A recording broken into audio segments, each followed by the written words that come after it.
পটল চিংড়ি তো অনেক রকম করে খেয়েছেন বন্ধুরা।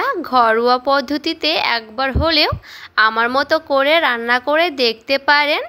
যেমন হবে স্বাদ, তার গন্ধেও কিন্তু হবে অতুলনীয়, দারুণ কিন্তু দুর্দান্ত। নমস্কার বন্ধুরা, অমৃতা অ্যান্ড কুকিং চ্যানেলে সবাইকে স্বাগত জানিয়ে আবার একটি রেসিপি নিয়ে হাজির হয়েছি। তো যে সকল বন্ধুরা আমার চ্যানেলে নতুন হয়ে আছেন তারা প্লিজ চ্যানেলটিকে সাবস্ক্রাইব করে আমার পাশে থাকবেন, আর যারা ফেসবুক থেকে দেখছেন তারা পেজটাকে ফলো করে রাখবেন।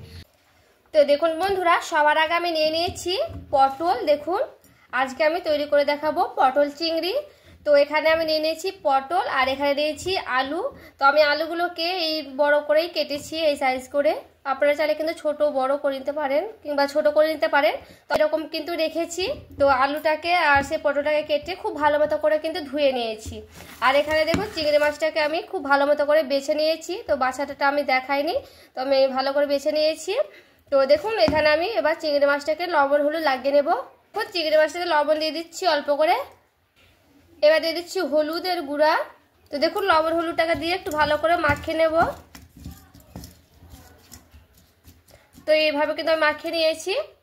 তো দেখুন বন্ধুরা, এখানে আমি একটা কড়াই বসিয়ে নিয়েছি। কড়াইটা কিন্তু খুব গরম হয়ে গেছে। এবার আমি কড়াইয়ে দিয়ে দিচ্ছি তেল।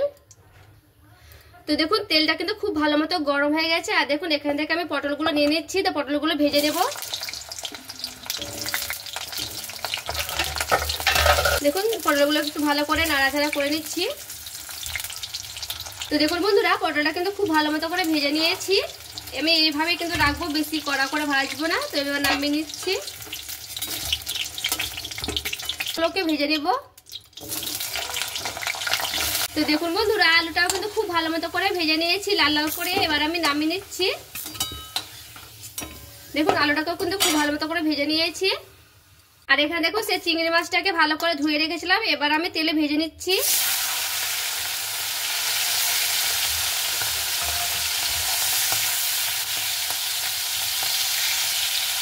দেখুন চিংড়ি মাছটাকে দিয়ে একটু হালকা এপিট ওপিট করে ভেজে দিতে হবে। আর চিংড়ি মাছ কিন্তু ভাগে না, একটু এপিট ওপিট করে ভেজে নিলে কিন্তু খুব ভালো মতো করে ভাজানো হয়ে যাবে। দেখুন চিংড়ি মাছটাকে হালকা করে ভেজে নিলেই কিন্তু হয়ে যাবে। তো চিংড়ি মাছটা ভাজানো হয়ে গেছে। এবার আমি নামিয়ে নিচ্ছি আবারও সেই বাটিতে। তো দেখুন বন্ধুরা, আমি এখানে একটা মশলা রেডি করে নিচ্ছি। তো এখানে কি কি নিয়েছি, তো এখানে নিয়েছি আদা, নিয়েছি কটা কাঁচা লঙ্কা লাল লালগুলো নিয়েছি, আর নিয়েছি এখানে জিরে, আর এখানে নিয়েছি টমেটো। তো এইগুলোকে আমি খুব ভালো মতো করে মিক্সিং বলে পেস্ট করে নেব, তারপরে চলে আসছি। তো দেখুন ওই তেলে আমি দিয়ে দিচ্ছি গোটা জিরে কটা দেব। তো দেখুন দুটো আমি তেজপাতাটাকে ভেঙে দিচ্ছি, দিয়ে দিয়েছি। আর এখানে দিয়েছি একটা শুকনো লঙ্কাটাকেও ভেঙে দিচ্ছি, দিয়ে এবার দিয়ে দিচ্ছি। তো দেখুন খুব ভালো মতো করে একটু নাড়াচাড়া করে নিচ্ছি। তো আমি ওই তেলে কিন্তু করে নেব, যেহেতু আমার তেল এখানে আছে, আর তেল দেব না। তো দেখুন যে মশলাটা আমি রেডি করেছিলাম সেই মশলাটাকে এবার আমি দিয়ে দিচ্ছি।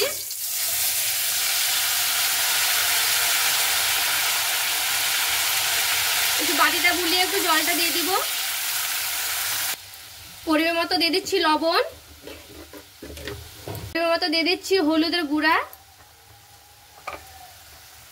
দিয়ে মশলাটাকে খুব ভালো মতো করে কিন্তু কষে নিতে হবে এখানে।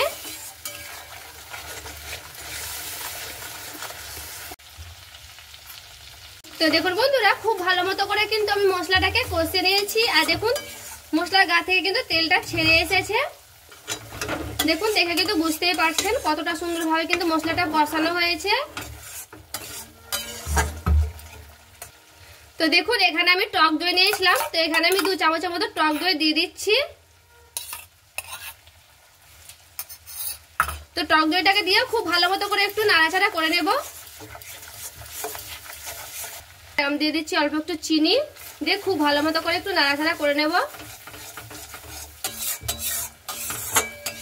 তো দেখুন মশলাটা কিন্তু খুব ভালো মতো করে কষানো হয়ে গেছে। আর এখানে আমি সেই পটল আর আলুটা ভেজে রেখেছিলাম সেটা আমি দিয়ে দিচ্ছি।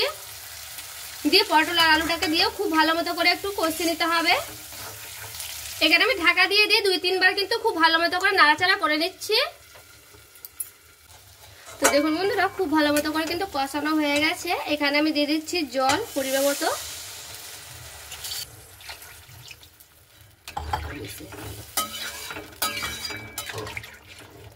এখানে কিন্তু আমার আলুটা সেদ্ধ করতে হবে, তার জন্য কিন্তু একটু জলটা বেশি রেখেছি। তো এখানে আমি ঢাকা দিয়ে খুব ভালো মতো করে কিন্তু ফুটিয়ে নেব। তো দেখুন বন্ধুরা, আমি ঢাকা উঠিয়ে কিন্তু খুব ভালো মতো করে নাড়াচাড়া করে নিয়েছিলাম 2 থেকে 3 বার।